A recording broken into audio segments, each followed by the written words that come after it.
अस्सलाम वालेकुम मोअज़्ज़िज़ सामीन इकराम, उम्मीद है आप सब खैरियत से होंगे। मुख्तसर सवाल जवाब के सिलसिले में एक भाई का सवाल है। अब ये उनका अपना सवाल है या कहीं से उन्होंने फॉरवर्ड किया है। सवाल का उन्वान कुछ इस अंदाज से है कि मुनकर हदीस से सवाल, ये जो आपके हाथों में कुरान है, कैसे पता चलेगा कि ये वही कुरान है जो अल्लाह का कलाम है?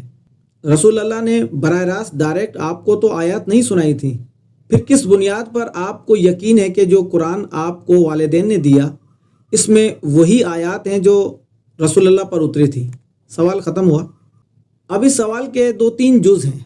इस किस्म के सवालात का जहन में आना फितरी भी है, मगर ज़्यादातर इस किस्म के सवालात अहले रिवायत मजहबी लोग शरारतन करते हैं अपने रिवायती हदीस के झमेले को सच्चा साबित करने के लिए कि भाई अगर ये रिवायात नबी के 250-300 साल बाद लिखी गई हैं तो कुरान भी इसी तवातुर और इसी तरीके से हम तक पहुँचा है या हमें बताया गया, तो इसकी क्या दलील है कि ये वही कुरान है जो अल्लाह का कलाम है? तो जब तुम रिवायात को नहीं मानते तो फिर कुरान को क्यों मानते हो? असल में बग़ैर इल्म और जहालत की वजह से इस किस्म के सवालात अहले रिवायत उलमा करते हैं। इन्हें अरबी के लफ्ज़ हदीस और नबी का भी पता नहीं है कि अरबी ज़बान में हदीस और नबी का क्या मतलब है। हमारे उलमा कुरान में इस्तेमाल होने वाले अरबी लफ्ज़ हदीस के फ़ारसी मायने लेते हैं। हदीस two means saying, statement and telling, बयान, कहना, कलाम और दास्तान। ये मायने फ़ारसी ज़बान के हैं जो अरबी के लिहाज से गलत हैं। अरबी लफ्ज़ हदीस हदस से बना है, हा दाल सा, जिसके मायने हैं incident, event, happening, reason, cause and bring into knowledge. और फ़ारसी लफ्ज़ हदीस के मायने हैं सेइंग, स्टेटमेंट एंड टेलिंग। ये हैं फ़ारसी लफ्ज़ हदीस के मायने। और अहले रिवायत के यहाँ नबी वो है जो पेशनगोइयाँ करता है या खुशखबरी सुनाता है, जिसे हम अपनी ज़बान में नजूमी कहते हैं। मगर कुरान और इससे पहले की तमाम रिवलेशंस के मुताबिक अंबिया इकराम फितरत, नेचर के मुहक्किक और मुफक्किर थे, जिसे आज हम साइंटिस्ट कहते हैं, जो फितरत और नेचर के वाक़यात और मज़ाहिर पर गहरी नज़र और सोच रखते थे।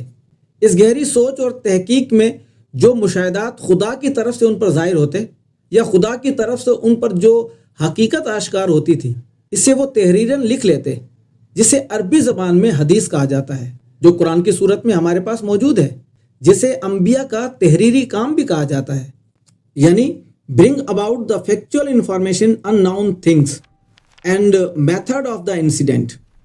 यहाँ तक तो बात हो गई इस बात पर, जैसा कि सवाल के तहरीर में लिखा है कि मुनकर हदीस से सवाल। अब हम अहले हदीस की इन फ़ारसी हदीसों के मुनकर क्यों हैं? वैसे हमें इन अहले फ़ारिस की हदीसों से कोई सरोकार नहीं है कि ये तवातुर से हों, सच्ची हों, झूठी हों, बल्कि सच्ची ही होंगी, क्योंकि जो बातें नबी के बारे में बताई गई हैं, मैं इस डिटेल में जाना नहीं चाहता, आप सबको पता है। मैं सिर्फ इतना कहना चाहता हूँ कि वो सारी हदीसें जो नबी के किरदार और करैक्टर के बारे में तवातुर से बताई गई हैं, इन सब बातों का, इस करैक्टर का कुरान से कोई ताल्लुक़ नहीं है, कुरान से कोई लेना देना नहीं है। अब हमें इन फ़ारसी रिवायात का जवाब इसलिए भी देना पड़ता है कि ये इन रिवायात का वही खफ़ी और वही जली के नाम से मुआजना करते हैं कुरान का, जबकि हकीकत में वही गैर मुतबद्दिल और मुस्तकिल कायनाती सच्चाइयों पर मुश्तमिल होती है और कायनाती हक़ाइक़ को बयान करती है। जबकि रिवायती हदीस जो मुंतकिल रिवायात हैं वो मजहबी अकायद और गैर तस्दीक शुदा शख्सी किरदार और शख्सी बयानात पर मुश्तमिल होती हैं, जो वही की तारीख पर पूरा नहीं उतरती। अब इतनी तमीद बांधने का मेरा मकसद अरबी लफ्ज़ हदीस जो कि बज़ाते खुद वही है और रिवायती हदीस में फ़र्क पता चल जाए। अब आते हैं सवाल के अगले हिस्से की तरफ कि ये कैसे पता चलेगा कि ये वही कुरान है जो अल्लाह का कलाम है? नबी ने बराह रास्त डायरेक्ट आपको तो आयत नहीं सुनाई, फिर किस बुनियाद पर आपको यकीन है कि कुरान की आयत वही हैं जो नबी पर उतरी?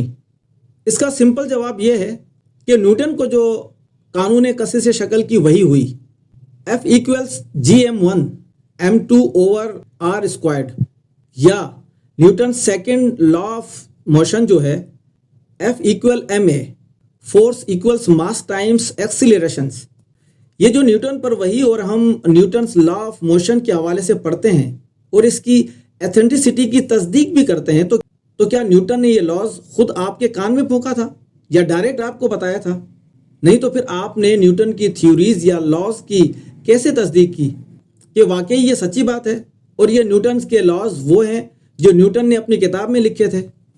यकीनन इसको टेस्ट करके, इसकी सच्चाई को परख कर आपने इस बात की तस्दीक की कि वाकई बात सच्ची है और बिल्कुल हकाइक पर पूरा उतरती है कि किसी के कान में न्यूटन ने डायरेक्ट नहीं बताया। अब इसी तरह कुरान की आयत को टेस्ट करके परख कर देख लें, क्या इसकी आयत कायनाती हकाइक पर पूरा उतरती हैं? क्योंकि कोई भी चीज़ जो बिल्कुल कायनाती हकाइक पर पूरा उतरती हो वो अल्लाह की तरफ से होती है। किसी इंसान की मालूमात इस कदर खुद ब खुद नहीं हो सकती जो बिल्कुल नेचर फैक्ट्स के ऊपर पूरा उतरती हो। ये हकाइक कहीं से भी इंसान को पता चले हैं, वो वही के ज़रिए ही पता चले हैं, चाहे वो न्यूटन को पता चले या कुरान की सूरत में नबी को पता चले। अब जो कायनाती सच्चाइयाँ जितनी भी हैं, नेचर फैक्ट्स जितने भी हैं, वो अगर हैं तो वो अल्लाह की तरफ से वही हैं। और कोई कुरान खोलकर देख ले और किसी आयत और किसी चीज़ को गलत साबित कर दे जो इसमें लिखा हुआ है, तो समझ लें ये वही या कुरान वो नहीं है जो नबी पर नाजिल हुआ। पहले कुरान की किसी आयत या कुरान को गलत साबित करना पड़ेगा। अगर नहीं तो जो कुछ कुरान में लिखा है वो बिल्कुल दुरुस्त है, इसके नताइज दुरुस्त हैं। आज के दौर में भी इसके नताइज दुरुस्त हैं और हमेशा रहे हैं और इसमें कोई गलती नहीं है। तो फिर ये वही है जो नबी पर नाजिल हुई। ये वो सच्चा कुरान है जो नबी पर नाजिल हुआ, इसमें कोई रद्दो बदल नहीं है। हाँ, अगर कहीं गड़बड़ है, कहीं नतीजा मुख्तलिफ आ रहा है, जो कुरान बता रहा है इसकी किसी बात का वो नतीजा नहीं आ रहा है जो कुरान ने बताया, तो इसका मतलब है ये वो कुरान नहीं है जो नबी पर नाजिल हुआ या जो नबी ने हमें दिया। ये तो सबसे पहला एक उसूल है किसी चीज़ को परखने का। अब जो इस बात को नहीं मानते, इन्हें चाहिए कि कुरान से कोई ऐसी चीज़ निकाल लें जो गलत साबित हो जाए। आज के दौर में भी कोई भी बात निकाल लें कि ये बात गलत हो रही है, कुरान ये कहता है, ये सही नहीं है। एक बात जहन में रखें, जो भी चीज़ पेश करें वो कुरान के अरबी मतन से होगी, जो भी तराजुम है वो कुरान नहीं है। एक बात तो ये हो गई। दूसरी बात ये है कि जो इस सवाल में है कि क्या नबी ने सुनाया था कि ये वही है जो नबी पर उतरा, इसमें यह है कि जाहिर है कुरान के अल्फाज तो सबसे पहले नबी के मुंह से निकले थे और लिखा भी नबी ने खुद ही। जिस पर जो चीज़ रिवील होती है वो खुद ही लिखता है, किसी कातबान वही का मोहताज नहीं होता। ये जो जितने भी साइंटिस्ट हैं, न्यूटन वगैरह, इन पर जो भी चीज़ रिवील हुई वो उन्होंने खुद लिखी या उन्होंने दूसरों से लिखवाई थी। आप खुद बताएं, यकीनन खुद लिखी। तो इस कुरान में जो बातें बताई हैं वो सच्ची हैं, इनके हकायक सच्चे हैं, तो फिर ये कुरान वही है जो नबी पर नाजिल हुआ। उम्मीद है आपको आपके सवाल का जवाब मिल गया होगा। अपना और सबका ख्याल रखिए। अल्लाह हाफिज़।